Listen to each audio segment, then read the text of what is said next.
എൻ്റെ പേര് G Girish Kumar. CCRAയിലെ engineering ഭാഗത്തിൽ മെക്കാനിക്കായി ജോലി ചെയ്യുന്നു. ഞാനിന്ന് നമ്മളുടെ മെഷീനറീസുകളുടെ മെയിൻ്റനൻസിനെ പറ്റിയും സേഫ്റ്റിയെ പറ്റിയും ഉള്ള കാര്യമാണ് വിവരണം ചെയ്യുന്നത്. ഒരു മെഷീൻ ഇൻസ്റ്റാൾ ചെയ്താൽ നമുക്ക് അതിനെ എങ്ങനെ പരിപാലിക്കാം, അതിനെപ്പറ്റിയാണ് നമ്മൾ ആലോചിക്കുന്നത്. നമ്മൾ ഒരു മെഷീനറീസ് ഇൻസ്റ്റാൾ ചെയ്ത് കഴിഞ്ഞാൽ അതിൻ്റെ ഇൻസ്റ്റാളേഷൻ സമയത്ത് ആ ടെക്നീഷ്യനോട് അത് ഏതൊക്കെ ടൂൾസ് ഉപയോഗിച്ചാണ് ഒരു പാർട്സ് ടൈറ്റ് ചെയ്യുന്നത്, എന്ത് ലൂസായാലാണ് അതിൻ്റെ മെഷീൻ്റെ പ്രൊഡക്ടിവിറ്റിയെ ബാധിക്കുന്നത്, അതൊക്കെ അതിൽ വർക്ക് ചെയ്യാൻ ഉദ്ദേശിക്കുന്ന ആ ഓപ്പറേറ്റർ ചോദിച്ച് മനസ്സിലാക്കേണ്ട കാര്യങ്ങളുണ്ട്. അപ്പം നിസ്സാരം നമുക്ക് ഒരു സ്പിന്നിങ് മെഷീനിലേക്ക് തന്നെ പോവാം. സ്പിന്നിങ് മെഷീൻ ഇൻസ്റ്റാൾ ചെയ്തിട്ട് നമ്മൾ സ്റ്റാർട്ട് ചെയ്യുന്ന സമയത്ത് കുറച്ച് സമയം നല്ല രീതിയിൽ പ്രൊഡക്ഷൻ കിട്ടും. അതിനുശേഷം കണ്ടിന്യൂസ് ബ്രേക്കേജ് വരും.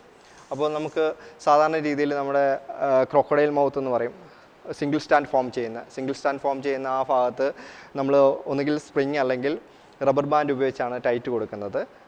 ചില കേസുകളിൽ റബ്ബർ ബാൻഡ് ഉപയോഗിക്കാറുള്ളൂ, അല്ലാത്ത കേസുകളിലെല്ലാം തന്നെ സ്പ്രിങ് ആണ് ഉപയോഗിക്കുന്നത്. കാലക്രമേണ കണ്ടിന്യൂസ് ആയിട്ട് ഫൈബറിൻ്റെ മൂവ്മെൻറ്റ് മൂലം അതിനകത്തിൽ തേയ്മാനം വരും. അപ്പോൾ നമുക്ക് ഉദ്ദേശിക്കുന്ന സിംഗിൾ സ്റ്റാൻഡിന് ഉദ്ദേശിക്കുന്ന ട്വിസ്റ്റ് കിട്ടാതെ വരുന്നുണ്ട്. അപ്പോൾ നമുക്ക് യാൺ ബ്രേക്കേജ് നടക്കുന്നുണ്ട്. അപ്പോൾ അതിന് ആവശ്യത്തിനുള്ള ഒന്നുകിൽ നമ്മൾ അതിനകത്തെ ഇൻസെർട്ടഡ് ടിപ്പുകൾ മാറ്റാവുന്ന രീതിയിലുള്ളതാണ്. കണ്ടിന്യൂസ് വർക്ക് ചെയ്യുമ്പോൾ അതിന് തേയ്മാനം വരുമ്പോൾ നമുക്കത് മാറ്റി കൊടുക്കാവുന്നതാണ്. അല്ലെങ്കിൽ അതിൻ്റെ ആ സ്പ്രിങ് ചേഞ്ച് ചെയ്ത് കൊടുക്കാം. അങ്ങനെയൊക്കെ ശ്രദ്ധിക്കാം. അത് ഇൻസ്റ്റാളേഷൻ സമയത്ത് നമ്മൾ ശ്രദ്ധിച്ചാൽ അങ്ങനെയുള്ള കാര്യങ്ങളൊക്കെ നമുക്ക് ഒരു പരിധിവരെ ഒഴിവാക്കാൻ വേണ്ടി സാധിക്കും. പിന്നീട് നമുക്ക് ഹൈ സ്പീഡിൽ റൊട്ടേറ്റ് ചെയ്യുന്ന മെഷീനറീസുകളാണ് നമ്മളുടെ ഇൻഡസ്ട്രിയിൽ യൂസ് ചെയ്യുന്നത്.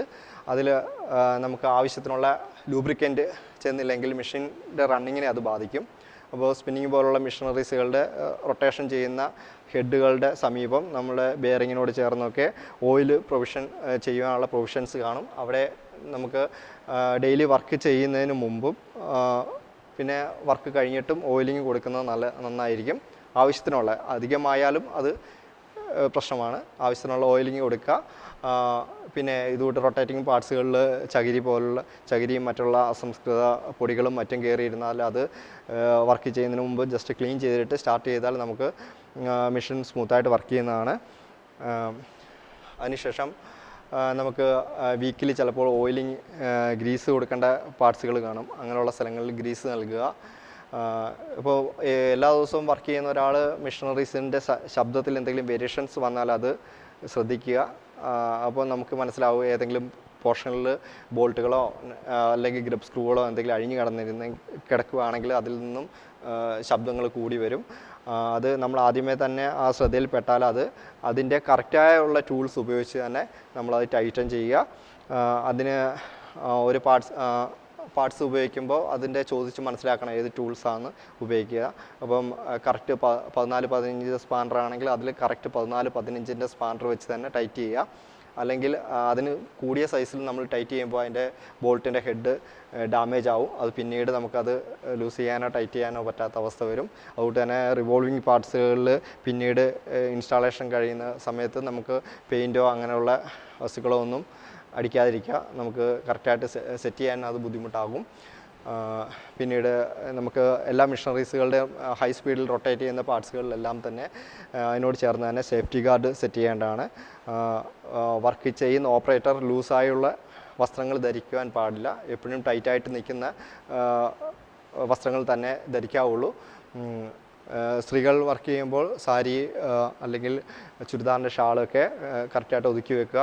ഈ റൊട്ടേഷൻ ചെയ്യുന്ന പാർട്സുകളിലേക്ക് കഴിവതും വീഴാതെ ശ്രദ്ധിക്കേണ്ടതാണ്. ഫൈബർ എക്സ്ട്രാക്ഷൻ ചെയ്യുമ്പോഴും അതുകൂട്ട് തന്നെ നമ്മുടെ ഫൈബർ എക്സ്ട്രാക്ഷൻ മെഷീനറീസുകളുടെ ഹസ്ക് ഫീഡ് ചെയ്യുന്നത് എപ്പോഴും മെഷീനറീസിൻ്റെ റൊട്ടേഷൻ്റെ സൈഡിൽ നിന്നും മാറി നിന്ന് വേണം ഹസ്ക് ഫീഡ് ചെയ്യാൻ. അതുപോലെ തന്നെ ഫൈബർ കളക്ട് ചെയ്യുന്ന ഭാഗത്ത് എപ്പോഴും മൗത്തിൻ്റെ ഫ്രണ്ടിൽ നമ്മൾ നിന്ന് ഫൈബർ കളക്ട് ചെയ്യരുത്. മാറി നിന്ന് ഒരു വടി വെച്ചോ എന്തെങ്കിലും തട്ടി നീക്കേണ്ട രീതിയിലെ ഫൈബർ കളക്ട് ചെയ്യാവുള്ളൂ. എന്ന് വെച്ചാൽ അകത്ത് ഒരു fibre extraction mini fibre extraction മെഷീനറീസുകളിൽ പോലും ഒരു 2000 RPM അതിനകത്തെ ആംസ് കറങ്ങുന്നത്. അതിൻ്റെ അതിൽ എന്തെങ്കിലും ബ്രേക്കേജോ എന്തെങ്കിലും വന്നാൽ അത് കിടന്നടിച്ച് അതിൻ്റെ കൂട്ടത്തിൽ ആ ഫൈബറിൻ്റെ കൂട്ടത്തിൽ വരാൻ ചാൻസ് ഉണ്ട്. അപ്പോൾ അത് നമ്മൾ കറക്റ്റ് മൗത്തിന് നേരെ നിന്നാലും നമുക്ക് അപകടം സംഭവിക്കാൻ സാധ്യതയുണ്ട്.